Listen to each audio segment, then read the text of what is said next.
All right, everybody, welcome back to the OffBeat Sports Podcast. We're joined by Brandon today. He runs the uh, Patriots with a one account on Instagram. He's all into the Patriots media and everything surrounding the team. So we're just going to get right into it. We're going to talk Patriots post draft. Your thoughts. Everyone's thoughts on it. We can start off like Kyle Duggar. It was their first pick. They traded down to 23, and they got Duggar. What was your thought on that? Like, how did you think? Um, well, personally, I wasn't surprised at all they went with the secondary pick. We all know the meme by now. I was hoping it was someone in the front seven, but, it seems like a risky pick just based off of who we played, but I think his ceiling is really high, though, if he can translate that level of play to the NFL. And I think it can be a really good pick. I think it's a lot better than the Jordan Richards, the Cyrus Jones, Duke Dawsons, those kind of guys. So I am excited for him, but at the same time, tempering expectations just based off of their past. Mm-hmm. Yeah, I think personally, risky pick for a second round pick to get a D2 guy because you never know how that's going to translate because he didn't get to play with at Division I competition. So you can't see him in a higher playing field. So I think that's risky, but I think if he works and he works hard and he just does his job, he could be successful. Yeah. So yeah, another thing about him is he's really loyal. He could have transferred to a D1 school, played better competition like in the SEC or something, but he stayed. That could mean he might want to stay with the Patriots if he builds good relationships. So, well, I think he's gonna have a chip on his shoulder because he's coming from a D2 school. No one gave him looks, and then he shined in the Senior Bowl. He had a great game, and he had some really good performances. Like obviously you don't hear about him as much because he's in D2, so it's not like his name's out there as much. And everyone's so surprised when he gets picked. But then you look into it and you're like, this guy was a stud, and he's a tank. He's massive. Like he could easily be like a flex outside linebacker type of player. So I don't know. I don't see it really as a bad pick at all because I think he's just he's tank. I think he'd be good. And then I wouldn't even say it's a bad pick. I'm not even saying it's a bad pick. I just think it's interesting that they would take. I guess it's high risk, high reward, but I just still think it's risky. And especially since he's 24. Or that's not that old, but he's older than some of their other players they drafted. So, do you think he has a chance to play soon? What would you say? If you just had to give a guess, what do you think? He'll play at some point. Patr1ots might be out the door soon. You don't know, but he'll get a chance at some point. Well, I think he even said himself he already expects to have a big role on special teams at least. Yeah. His potential as a returner seems exciting, so I kind of hope he can win that job and do that. But other than that, I don't expect a ton personally. Yeah, we still have that Gunner kid too. So we I don't know. Well, and if he ends up stepping up as our return man, then maybe Gunner's on the out. But I think he'll. It all depends on his preseason. That's what I think. I think if he can really show something during preseason or training camp, he might be able to slip in for some different packages, get on the field for some different packages. But I think Duggar helps because the more maybe next year you see Duggar actually start to get more of a role in the defense because a guy like Chung starts to kind of age out. You don't really know what's going on with him. Well, I think Chung might be a cap casualty eventually, but this year. Potentially, yeah. Yeah, especially since they did draft this new guy that I think they might start to consider their options with Chung. Yeah, and especially the Adrian Phillips signing too. Him and Chung were already pretty similar. And Duggar's be that same style as well. I think it was interesting they brought in Uche because him and Winovich had a good connection when they played at Michigan. You can if you go back and you watch some of their old games, they had some both of them played alongside and on sometimes opposite on the D line and the linebacker spot. and they both just like excelled when they played together. I don't know. They were able to fill gaps at the same time. They were able to come down. They got a lot of QB pressures together at Michigan. So I think that'll be interesting going down the road. Maybe not this year, but I think down the line it'll be interesting. I don't really know how much Winovich is going to play this year. Like maybe he'll probably get a lot more playing time and a bigger opportunity because of, Van Noy left and Jamie Collins left. So I could see him sliding into that like outside like Van Noy kind of role if he could like find his way there. But I mean, Uche obviously has talent. He has potential. But I think he's going to step into the role that Winovich played this year, where like he was a special teams guy. He just like he made like the small plays. He was like the Marcus Smart, but like of like the Patriots. Like he just made small plays everywhere that you don't really notice. So I thought I think that's like Uche could be that. So like because that's what Winovich was this year. Like I don't think that's what they're looking for out of Uche. I think they want to throw him in right away. Well, they don't specifically have to throw Uche in there because they have like they have some linebackers there. Like they don't specifically have to put Uche there. And I think like it'll just be interesting what they do with the defense. Obviously, because I mean they kept their secondary, but I think it's going to be interesting how they do what they do with the linebackers. Yeah, I'm really excited about him. He had a higher pressure pass percentage rate than Chase Young. He had the highest in the whole NCAA, so he could be a good piece once he gets some playing time, or if he does this year. I mean, I saw what was it? He's like Boucher, and he had like 16 sacks, 15 and a half sacks, and that's really good. I mean, I'm not like. I don't know. I think that's something that he can translate. Obviously, I really like that pick. I think he's quick. I think his quickness will really show, and I think that will help him if he does get put on special teams too. So, and then they got I don't even know how to say it. Anthony Jennings. Like, where'd they get him? They caught Jennings at 87. Yeah, 87 out of Bama. So we all know Belichick really trusts Saban and loves Bama players. So I think if Belichick trusts him, I trust him personally. Yeah, you got to fill those outside linebacker spots with an edge rusher. I mean, they already got Uche, but they really need to because they lost Van Noy and Collins. But at whatever point they play, they could be effective in the defense.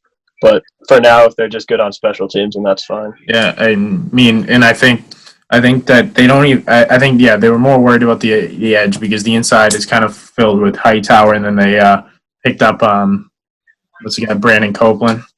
So I think those are solid, and I really like that signing of the Copeland signing. So I think it's cool because you bring in a lot of like these defensive guys early, which I liked particularly. Like I wasn't mad that they weren't striking at offense early. Obviously they went and they got 2 tight ends, but like that's cool. But, like I like that they were trying to like fix the defense first because the offense is something like you don't have Brady there anymore. Your offense doesn't need to be the exact focal point of your team like this year. Like your defense was so good last year that like if you can like salvage what you had and you can build off your defense, then you can win a lot more with your defense this year and you can allow your offense to like, I don't know, grow and like develop.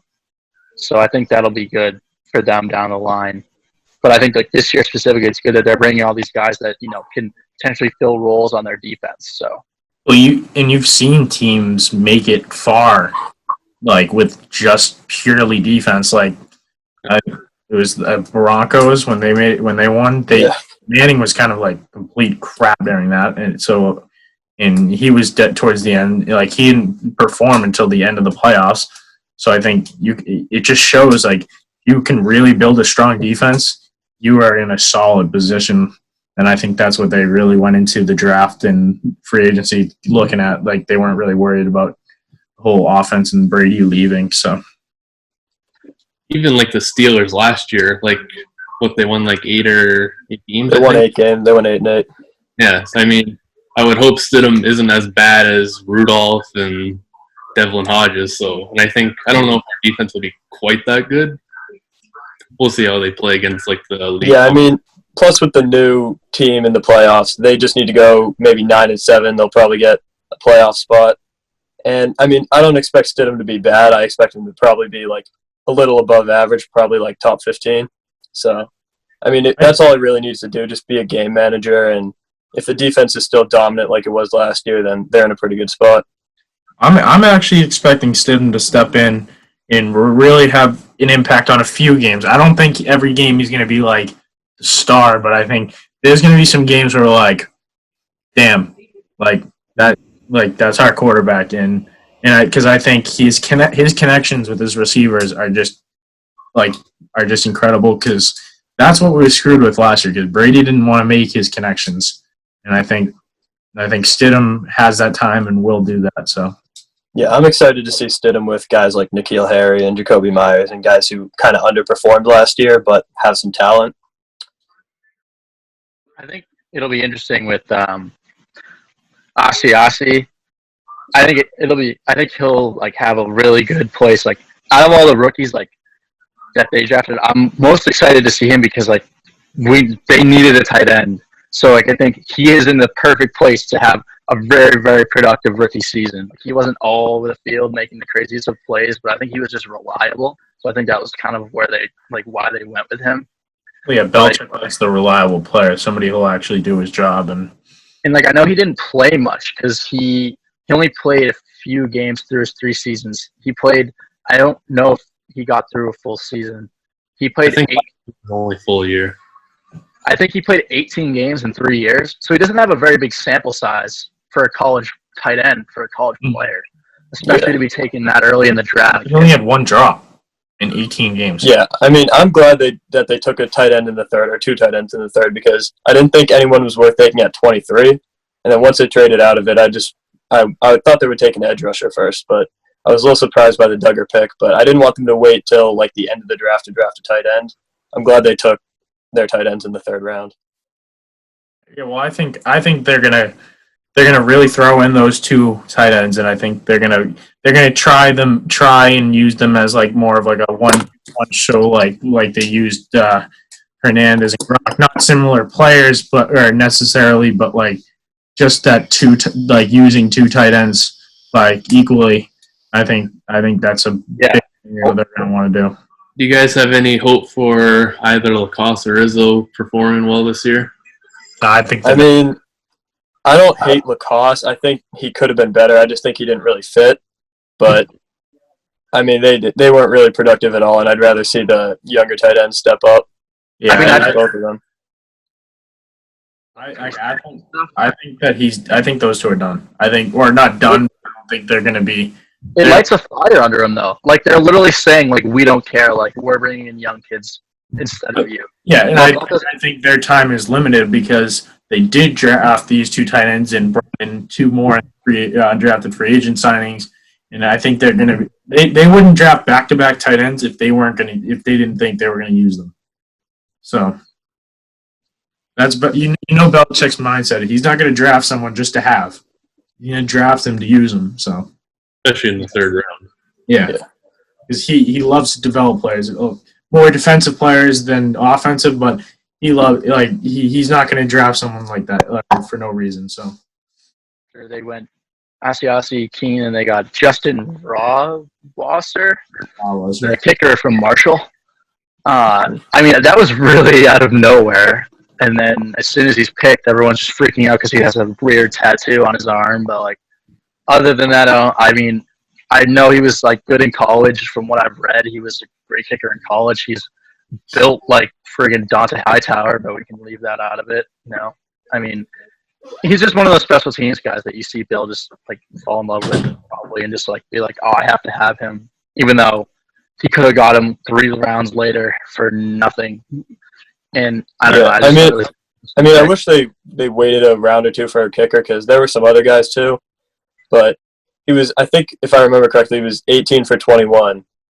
But he had that, I think it was 54-yard field goal for the win in that game, which I saw like that's a big kick. If he can be clutch and at least just decent in the regular season, I think that's a fine pick. Yeah, and I don't think, and I think they like him just because he has that like ability to make kicks in those situations. Like he has, like they want that in, but I don't think they're really like thinking, all right, well, we're going to be kicking a lot of field goals. They want to put the ball in the end zone, and I think that's like last year they didn't kick much. I think that's going to be a similar theme for this year, but unless he really shows out in preseason in training camp, but I think for the most part they're going to keep the theme and try and put the ball in the end zone.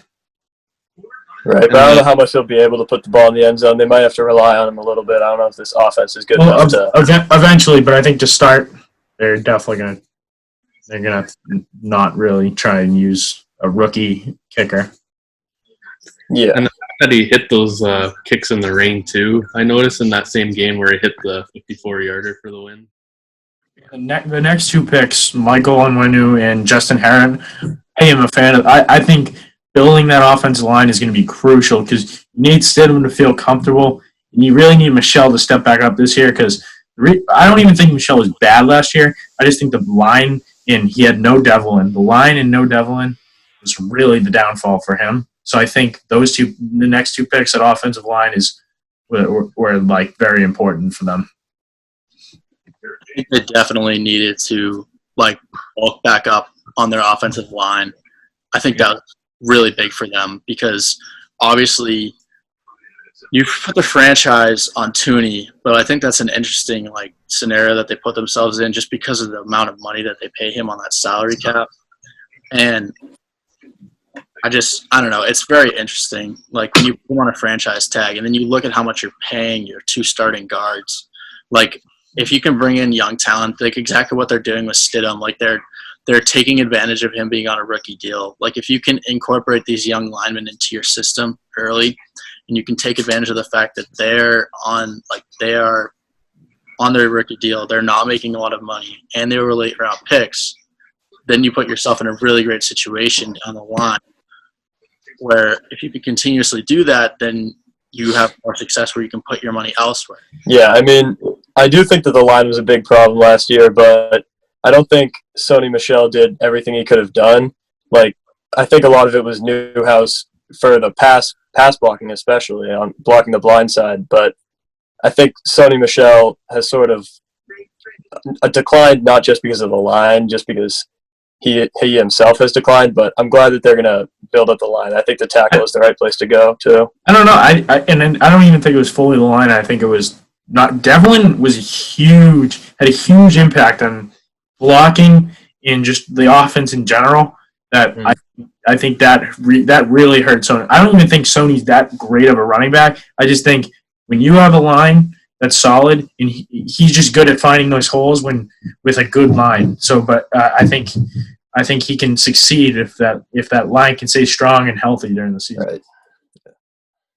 Another reason I like the offensive line picks, even skip ahead to like Woodard, is that like last year we shelled out 3 picks during roster cutdowns for offensive linemen. And I mean, mainly the Illuminor pick, that one doesn't look too good, but hopefully those picks just avoid us from doing that again. Yeah. I think it'll be good, like the O-line in general. I think it's going to be interesting. Like obviously, like we're saying, like, you bring in a bunch of young guys. That's great for your like system and stuff like that.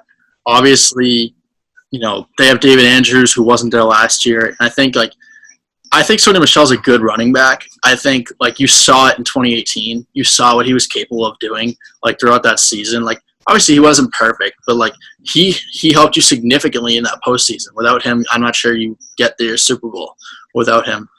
And so I think like with the right line, obviously any running back, like I think running back is one of the most overrated positions in football because you see guys all the time step in for these superstars who have great offensive lines and they fill in and they do an amazing job. Like you've seen it in Dallas, you've seen it on the Giants, you've seen it in a couple different places where like these guys just step in for these stars while they're out like a couple games and they just shine behind a good old. I have the same standpoint on that. Like if you think about like James Conner a couple of years ago on the Steelers, like the Steelers have a very good line. And then Le'Veon Bell went to the Jets, who do not have a good line, and he was really bad. Guys like that who can just step into the roles, and when they have a good line and volume, they can succeed. Mm-hmm. And I think when Sony Michel had that crazy postseason, and he really helped the team. I think I keep going back to Devlin. I think losing or having him retire, that really hurts us. And I think if they can't fill that spot, they're screwed. Well, they signed a fullback, and then they have another kid too. Yeah, they got the kid from Green Bay, and then Vitale, and they have another kid too. The Johnson guy, right? Yeah. Yeah. So sure. I think it'll be. I'm not really worried about them at fullback. They don't really run a fullback heavy offense to begin with, unless they're into like the red zone. Well, they do when they run the ball. Not always, though. They don't always have a fullback in there. Well, yeah, I mean, I feel like I don't think he's as vital of a position as it seems. Like, I know he's important, and he was like a very like steady, like he produced at that position exactly what they needed. But I think at the same time, it's like that's not a spot that you can't find a replacement for. Like it's not the same. Yeah, like look at Landon Roberts. He just stepped in out of linebacker and started playing fullback. And I mean, he wasn't terrible, but like he didn't replace Devlin. Like he didn't play like Devlin would have. Mm-hmm. No, obviously not. But I think it's like if you can do that, then like obviously if you bring in a guy who plays it, you're gonna see, you're gonna see results there, no matter who's there, as long as they actually play the right position and they're in the spot. You're not merging linebackers into fullbacks. But I mean, yeah, I think the whole like scheme of what they're gonna do with the offense, I think it's smart. I don't think they need to like.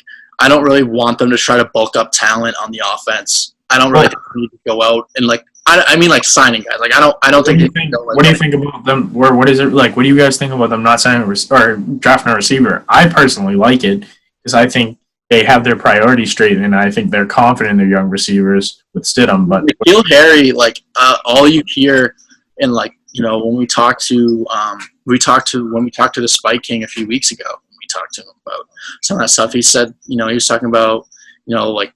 N'Keal Harry is like he holds his head high. Like, he has really high potential. He knows that he's a good receiver and like he has potential in the league, and like you get guys like Gunnar Olszewski. Like I know he's special teams, but like not gonna play receiver. But like he's gonna be in the road. Like he has a chance to spark into the road. Not gonna play receiver.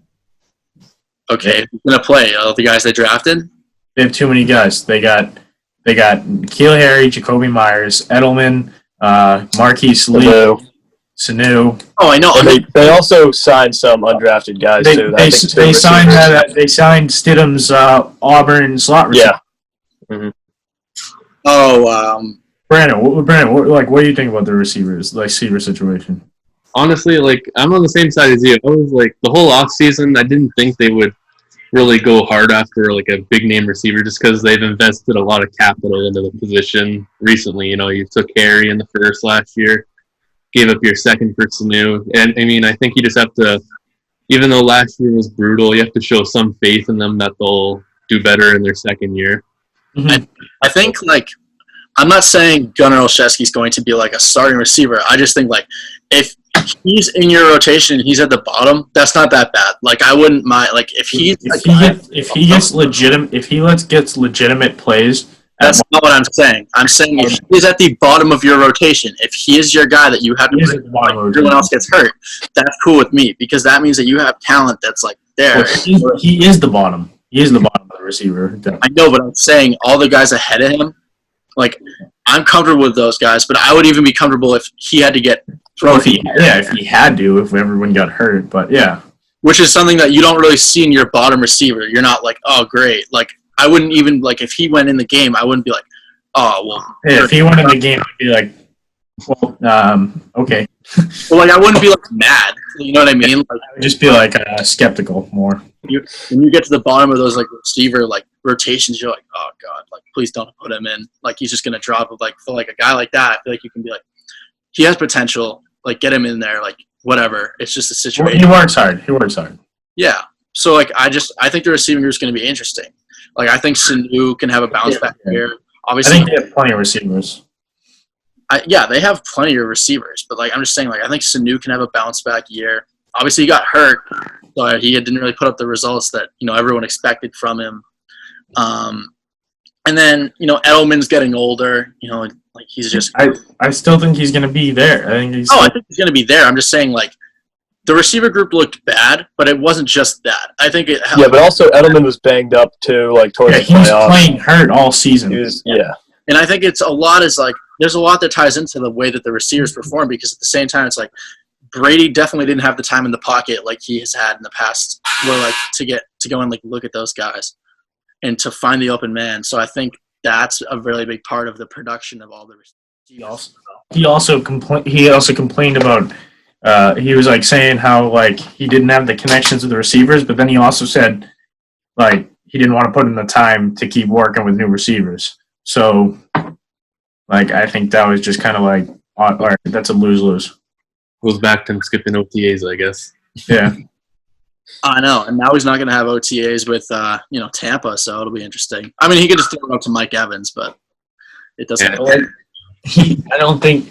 Yeah, he complained about not wanting to keep making new relationships with new receivers, and then he went to another team where he's going to have to completely restart. So yeah, but he went and got the second coming of Randy Moss, so I don't really think he's mad. Are you kidding me? Like. They're literally built the exact same way. And yes, he doesn't have the arm that he did when he played with Randy Moss. That's the point. I'm saying the talent at the receiver position in Tampa is like he's just going to have so much talent. He's going to have so many guys to throw to. And then you add Gronk to that. Like, what do you do to stop that? Gronk's not going to be the same thing. He's going to be... He's still Gronkowski. No matter what, he's still Gronk.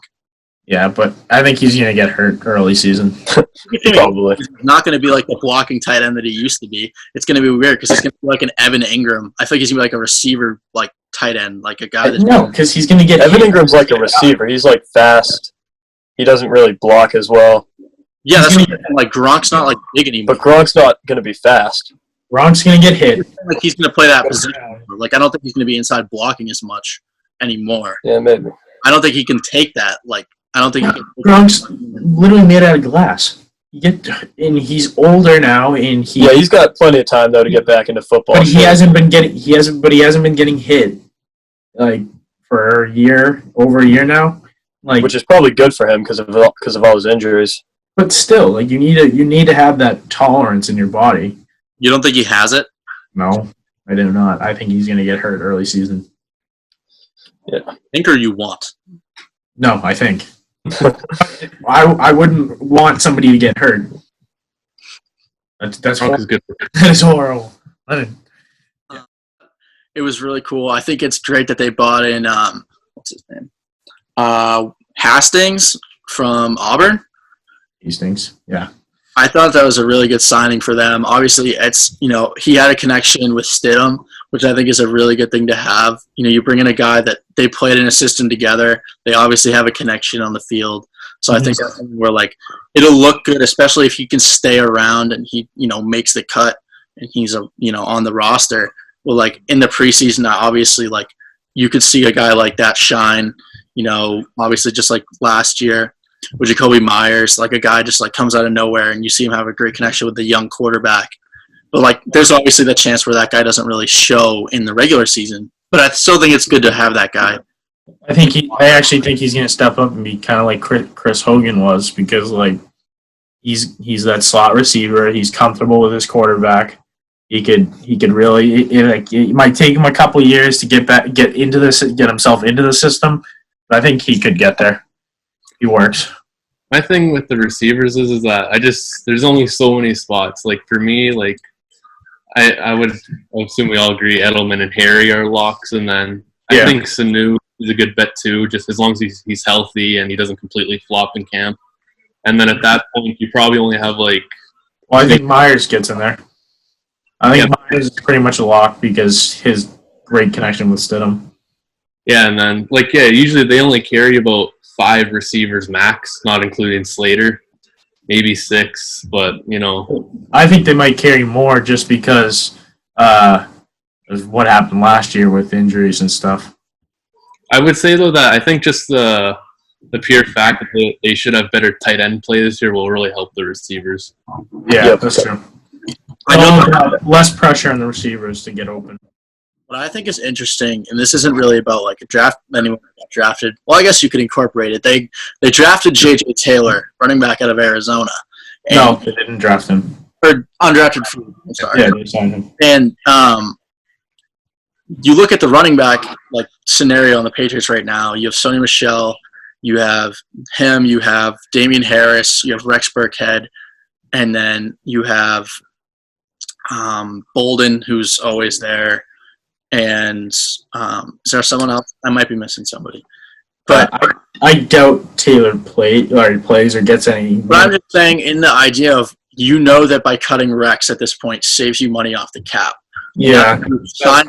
So now that you signed this J.J. Taylor kid out of Arizona, obviously you sign him because you see something in him. If you know that Damian Harris can step into that role that Rex Burkhead played and play behind Sony Michel, or even step ahead and Sony Michel takes the role. White. He's still White, and I think. I know you have James White, but I consider him more of a flex because he's really like. Yeah, I guess, but he's still going to be the third down back. I just think it's like a flex. Like you see him all the time out in the slot, or you see him all the time catching like something on the outside, like I don't know, like a bubble route all the time. Like he's that guy.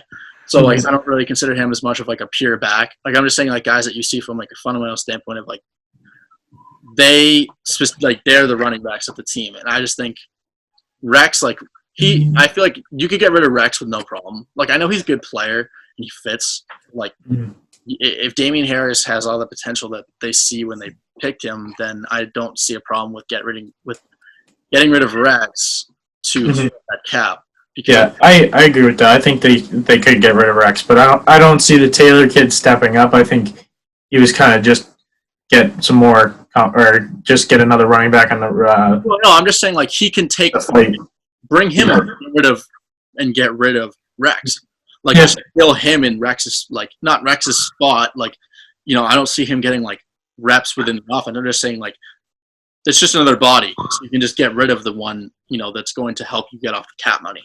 Especially if you need him, For me, I would say I like Rex personally, but like my main reason for wanting to get rid of him is just to let Damian Harris play. I think he can be good. And he was hurt for most of the year last year. I mean, I don't want Rex because he wouldn't come on our show, but like I mean, like other than that, like I want Damian Harris to play. I think obviously he's a young running back. And Sony Michel is too, and I think it could be interesting, especially if the line's better this year. If you see what two young running backs can produce for you in your backfield, I think it'll be really great for them on the offensive side because you don't always want to rely on Stidham. You want to be able to rely on the running game, which they couldn't do as much last year, which I think was very haltering to them because it was like obviously the offense wasn't going places at sometimes where you needed to be able to run the ball. And at some places, they just couldn't do it. Like, they literally just could not run the ball. I don't know. Yeah, and I think that also has to do with we had a schedule that had strong defenses or like front lines, and with a strong front line going against a not necessarily weak but weaker offensive line, that kind of just screws you over, and that just completely takes Sony Michel out of the game. And I think that hurt us. So. I think it's kind of funny. Like, this is kind of more of like a question, but they didn't draft a quarterback. Everyone was like, they're going to draft a quarterback. They're going to take a quarterback.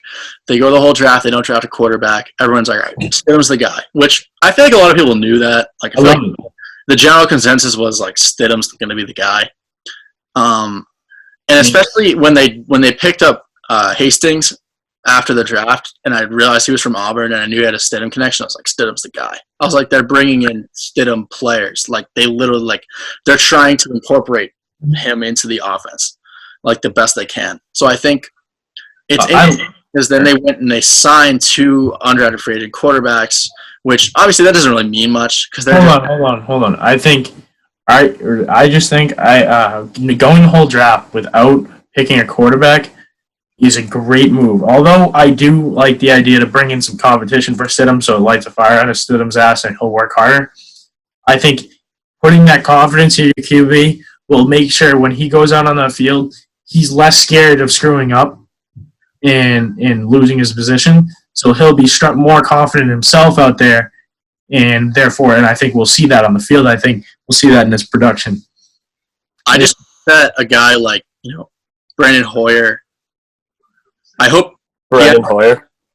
I don't know what I just said, but Brian Hoyer. Brandon, I don't know why. Brian Hoyer. I hope he actually pushes him. Like, I know everyone just thinks he's going to be like a standstill in the background, and he's just going to be like that, and he's not going to give him any competition. I hope that's not what happens. Yeah, I mean, he's a great guy to bring in just for his presence because he knows the system. He's been here. A good guy to mentor Stidham. He'll help the defense. He'll help Stidham. He'll be a nice little mentor for Stidham. Well, I want Stidham to have competition in that role. Hoyer. Hoyer's consistent. But it's not that. I'm saying, like, I think Stidham, obviously, he's going to end up starting for the Patriots. It's very clear that they want Stidham to start. There's been reports about how he's going to be this guy this year. They're going to give him his shot. That's fine. But, like, Stidham should not be able to go into this season and just be under the understanding, like, throughout the whole offseason, like, oh, I'm the guy. Like, Hoyer could start for the Patriots, and he'll do fine. Therefore, if Stidham is going to start, therefore they think he's better than Hoyer, and if he's better than Hoyer, he can start. This is the only situation where I would have been okay if they brought in a guy like Dalton to push Stidham to be like. No, because then Dalton, if you're gonna bring in Dalton, then he's gonna expect to be the starter. He's not gonna sign unless he's gonna be the starter. Really, he signed in Dallas. But he got some decent money for a player of his where nobody wanted him. A backup. Yeah. That's where he lives too. He lives in there. And he's going to a team where the quarterback could get hurt. So leave. But yeah, I know what you mean by that. I'm just saying, like, I wish they brought in someone that would push Stidham to get to that next level, because obviously you don't know what he's going to do. And I'm not saying he's going to be bad. I hope he's good. I just want someone that's going to be behind him to push him to get even better. To, like, if he's doing average and he's good, like, this guy's on your ass. Like, you need to keep going, or he's going to actually start to, like, shift in with you, and you're going to have to worry about your spot. Whereas now it's like you have 2 undrafted free agents and you have Brian Hoyer. Like, I don't care how good Brian Hoyer's playing. That's not a threat to him. He's not a threat to Jarrett Stidham. Why? Why can't he? Because if he takes his spot for week 1, Jarrett Stidham's going to be pissed, and he's going to want to that back. I don't think he's a threat either. Just the pure fact he already beat him out last year. I mean, the only way I could see Hoyer playing is if the entire offseason was canceled due to coronavirus, and they think he'd be the better option to start the year. But even so, Stidham will still get put in. Like, Hoyer will start, like, 2 games, and then it'll be like, oh, the Patriots have made the decision to start Jarrett Stidham week 3, and it'll be this big story. But really, it would just be like, that would almost be a better way to bring Stidham in, because he's not the next guy, and he doesn't have all this on his shoulders. I think if you don't put that confidence in your quarterback, then he's going to go out there and play scared, and we're not going to, like, if you don't make him feel confident in himself, then he's not going to perform. Because if you keep, like, trying to bring in guys to be competitive with him, he's going to be like. He's a second-year quarterback. He doesn't have a short. No, he could go the way where he's like, I got to work harder and get myself the starting position. Or he could just completely go the other way where he's, like, nervous to make a mistake and keep screwing up.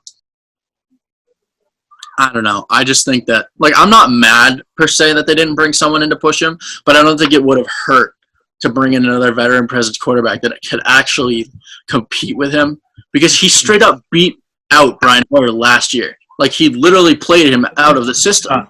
I think it was last year was less they wanted. They pretty much knew Brady was leaving, so they wanted to have Stidham as an option for this year. So why would they have kept Hoyer and had a mentor Stidham all year last year? Well, I don't think they were planning on taking. I don't think they were planning on bringing a third QB in last year with Kessler, and I think they would have. I think they would have kept Hoyer if they knew they were going to do that. But then Hoyer ended up signing somewhere else. Yeah, I was just going to say, I remember reading quickly that, like, when they cut Hoyer, they initially planned on bringing him back the same way they did with Marius Thomas. But I guess Hoyer just got such a nice contract, he took it right away within. Yeah, I was just going to say, I wasn't surprised that they didn't bring in a quarterback. I thought they might in, like, the 6th or 7th, but just as soon as they traded out of that 23 spot, like, they could have had Jordan Love with that pick. If they didn't have confidence in Stidham, they could have picked Love. But they traded out, and at that point, I kind of knew they weren't going to go with one. But they signed 2 guys who will probably get cut. But maybe they'll keep one. Yeah, I think they keep one. I don't know. I don't know which one, but I think they keep one. So I have some like Q&A. I'll just ask. You guys can talk. Brandon, you can just talk first, and whatever. Everyone can put their opinion in on it. So I don't know how much you are into the rest of the guys that are drafted or whatever, but like obviously Tua goes early in the draft as expected. Do you believe in like what they're saying about him? Do you believe in his talent? Like in Miami, do you think he can succeed in there?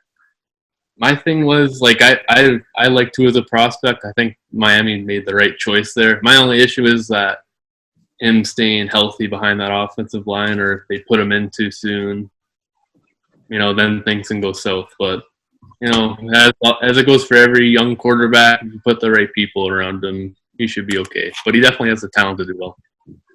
Yeah, I think. Go ahead. Nick, you go. Oh, all right. So, I'm not worried about him being a threat in the AFC East, at least not yet, because usually when quarterbacks start their first year, they're pretty disappointing. But, he's a really talented player. He could, like you said, he could get hurt because he's already banged up and they don't have a very good line. But as of now, I'm not worried about him being a threat yet. I think he could be a threat, but I don't think right now, as of now, he'll be a threat because of just he doesn't have the weapons or like the line to do so. But I think if they could end up like getting some people to help him, he could end up being a problem for us in blessing for the Dolphins. I just think it's interesting because, like, I'll start quick. I just think it's interesting. As soon as like the draft process started, all you hear is more and more injury reports about Tua that you never really heard before. And it's like, we talk about how Gronk was like made of glass. It's like, man, he was playing in college football and he had like injury after injury. He got drafted after like barely playing. Like college football is different, where he was he got all those injuries from people like obviously they're still really good athletes, but it's like he's not even playing at the NFL level. And but there's also really big hits in college too. But yeah, the NFL there's penalties for stuff. He was also running. It's football. College football has more of a QB running scheme, and he was running the ball a lot for some reason. Even though he kept getting hurt.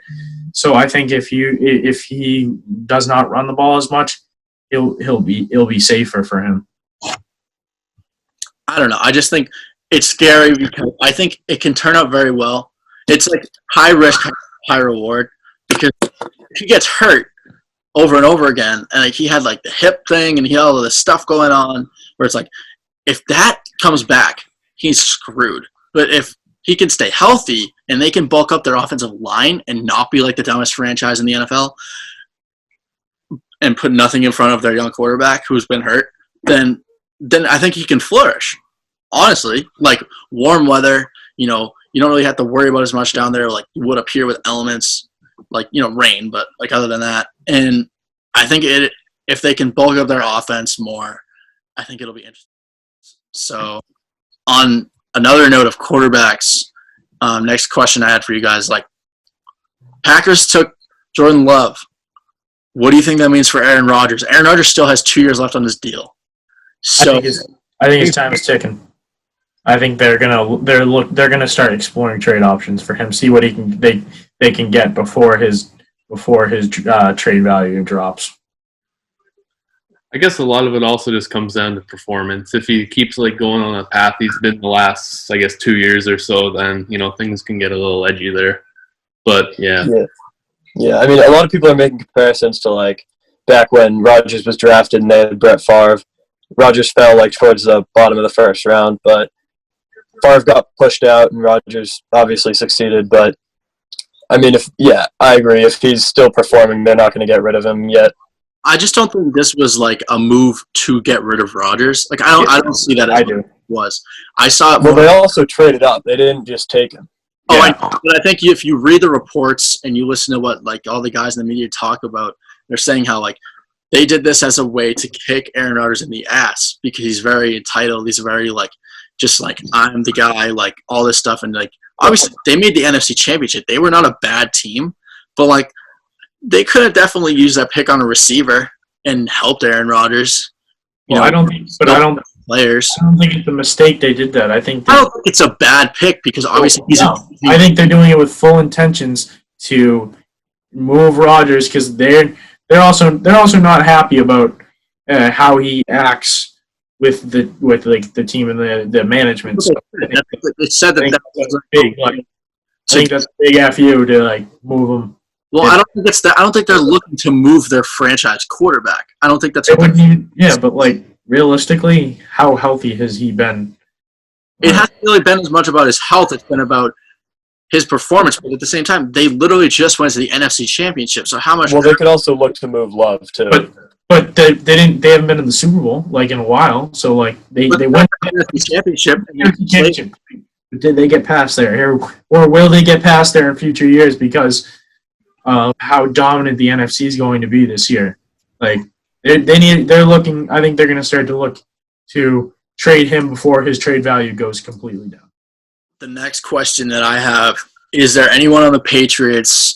Brandon, you can answer this first. Is there anyone on the Patriots that you specifically see who's going to have a breakout season? That it could be Stidham, but is there anyone that you think people wouldn't really notice or think about?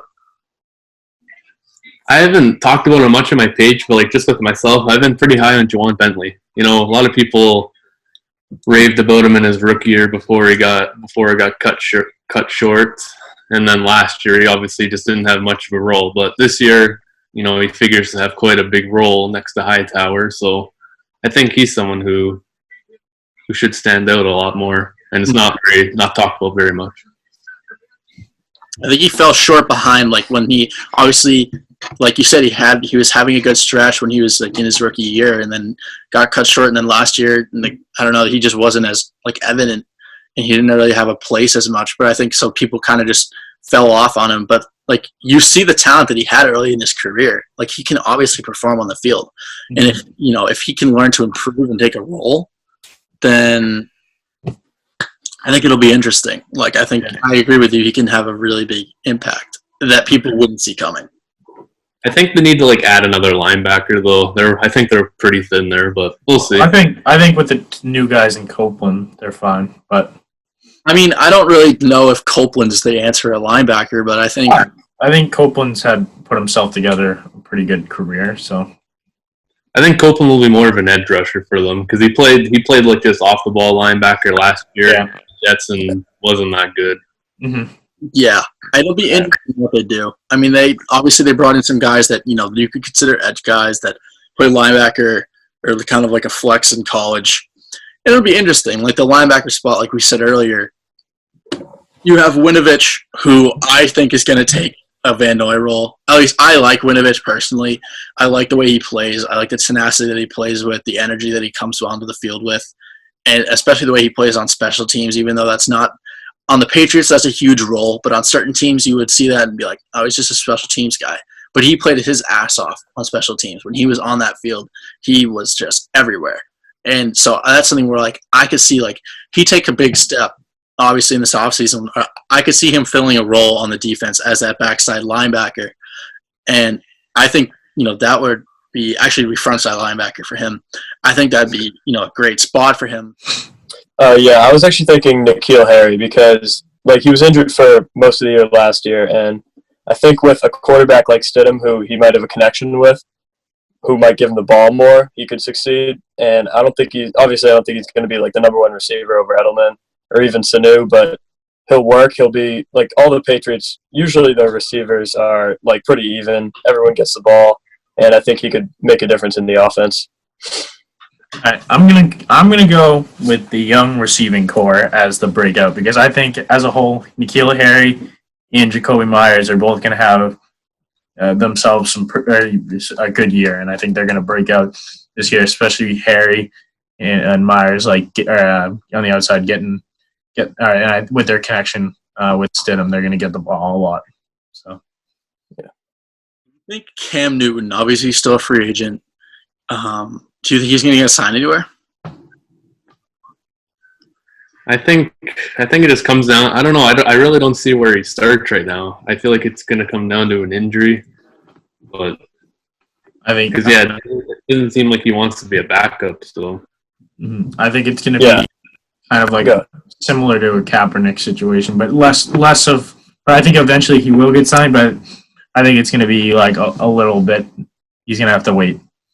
Yeah, like if I was Cam Newton, I wouldn't want a backup role either. Like he's too good of a quarterback to be a backup, and I do think there's some teams who need him, but I don't know if those teams would be able to pay him what he wants because they might already be paying their guy. But like he's had one great year, his MVP season, but other than that, he's been like decent and still good enough to be a starter. So like he's also never really had great weapons around him too. And I think that like I think he's gonna wait to see if anyone offers him like basically a starting job.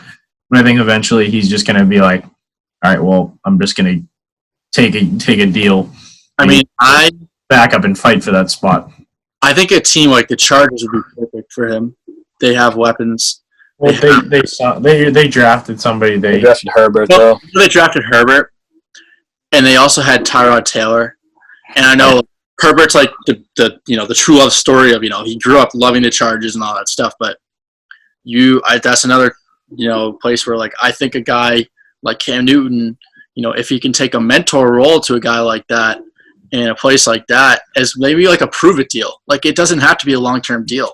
Kind of like Philip Rivers did, in Indianapolis. Like he signed like a 1-year deal with them, where like I can still perform. Like he's looking to get his next contract out of playing in Indianapolis for a year, or he's going to retire. But either way, I don't think he's going to retire. But I'm just saying, like he could go there for a year, have a really good season, show that he still has it after missing last year, and then get another contract from another team. Like that could. But I think the Chargers aren't going to sign. They wouldn't sign Cam because they want Herbert starting, and they don't want. Yeah, I don't think they would want Cam Newton getting in there. I just think like any team that brings Cam Newton in, I would hope it would be like a 1-year prove it for Cam because I think he has the potential to get another deal. Like he obviously has the talent. Like yes, it's been a few years since his MVP season. He's gone through some injuries. Maybe he's not the same. He's not the same player, but he obviously can still perform on the field. He's a great playmaker on the field, whether he's running the ball or he's throwing the ball. He can make plays, and I think that's something that not every single quarterback that comes in the league has the capability to just continue to make plays. Right? He's a guy that's through his career he's always been able to make great plays. So I think he could find another spot, and I think he just needs like a 1-year prove it deal on a team. Like I think that'll be really interesting. Like I hope someone gives him that, but if not, I hope he just sits out and just trains and just gets signed next year by somebody. But I think he'll take a backup job, but yeah. So got a couple more questions here. So what is your expectation for Jarrett Stidham, assuming he's the starter?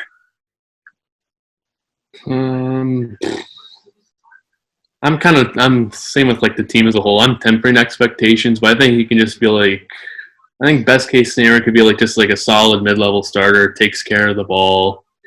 We're not turning it over, and hopefully score enough points where the defense doesn't have to do too much. And I think he'll just be solid.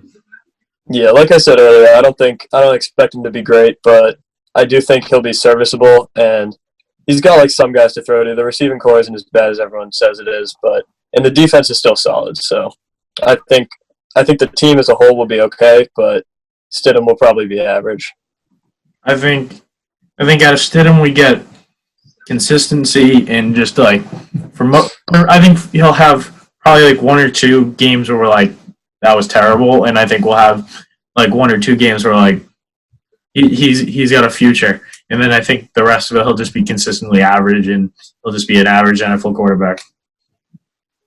So the last question I have for you guys before we wrap it up here, what is your record projection for the Patriots this year? I've heard crosses like 40 times, so I know what it is. 11-5. But you two, what is yours? Sticking with 11-5. I'll get it out of the way that I don't think tanking is a possibility at all. Thank I don't believe that one bit. Thank you. Not the Belichick way. I hope people don't buy into that. But personally, I've set a record range anywhere between about 11-5 and 7-9. But I think we'll be hovering around 500. I think that's realistic. So anything beyond that, I'll be not surprised, but I'll be happy about. But yeah, I think around 500 and get one of those last seeds for the playoffs. I think that's realistic for us. Yeah, my prediction was 9-7. I think they'll probably. I think the Bills will win the AFC East, but I think they'll grab a wild card spot. And I mean, who knows if maybe the Ravens are the 2 seed and we're the 7 seed, then maybe Belichick can pull something out of his sleeve and beat them. But we'll see. I kind of agree with you, Brandon. Like, they have a chance to go from a 7-9 team to like an 11-5 team. It just really depends on how they play every game. Like, you can look at the talent that you see just on the sheet on the roster, but it depends on how they play. But I think if I had to pick a record, I'd call it 9-7. And I also I agree with you. There's no way this team is tanking. And I think these guys would agree with me. Like, I don't think that Bill Belichick's not going to tank. He's chasing Don Shula. Like, he is not tanking anytime soon. He is trying to win every single season. His time is limited too, so he doesn't want to waste a season by tanking. Like, he's not going to wait and tank, especially now, what sucks, like, obviously, rest in peace, Shula. It's horrible he passed away. But what's horrible for Belichick is now that Shula has passed away, any accolade that Bill Belichick takes away from Shula for the rest of time is going to be, well, Bill Belichick didn't earn it. He cheated. So now on his ride to chasing Shula, all we're going to hear is Bill Belichick cheated, because Shula loved to bring that up. We hear that anyway. He called him Belicheat. Like, Shula didn't like Belichick, but Belichick had all the respect in the world for Shula. So I think everyone who loves Shula and all those old Dolphins players are just going to keep harping at the fact that Belichick doesn't deserve it. But at the same time, it's like, what about all the seasons that they didn't cheat and they still won Super Bowl after Super Bowl after Super Bowl? And I don't know. It's just interesting because there's no way they're tanking. So the more success that they have with a not as good roster, the more you're going to hear about, oh, they're obviously cheating. Belichick's obviously cheating to get the wins record with this depleted roster. But really, he's just the greatest coach ever, but no one will ever give him that credit. Obviously around here, and I guess in Canada they will. Yeah, I mean, I think he's recognized as the greatest coach of all time. People make an argument for Shula, but I think most people would agree that he's the greatest coach of all time. People don't like the Patriots, the people that are just I think anybody who's real football knowledgeable, or they actually know what's happening, they know Belichick's the best coach of all time. Yeah. I mean, I just think obviously you're going to have that opposition because everyone likes to debate everything. But I just think it's going to be interesting because, I mean, I think you guys would agree with me. Think about it. Everyone's going to start bringing up the cheating. Well, they say that anyway. I don't think Shula's. Well, I know, but I think it's because I don't think Shula's death has any effect on how. As soon as Bill Belichick put out that statement on Shula, so much stuff was out about, there was a bunch of stuff going on about people saying, Belichick cheated, this, that, and the other thing. There was a bunch of stuff. You see that anyway. I know that, but it's just going to resurge every single time a Shula Belichick conversation comes up. And I don't think Belichick's worried about it, so I don't think I don't think so either. I think it's just interesting. It'll be something to talk about going forward. Yeah, I think everybody knows he's the best coach of all time, so I don't think that's something people need to worry about. Yeah, all right. Well, I think so. That just about wraps up tonight's episode of OffBeat Sports. Thank you to Brandon for joining us, and be sure to check him out at Patr1ots or Patr1ots on Instagram. And we have a big announcement coming soon, so be sure to subscribe to our YouTube, OffBeat Sports, and follow us on Instagram at offbeat_sports for more information and about our next episode and more content. So thank you to everyone for listening.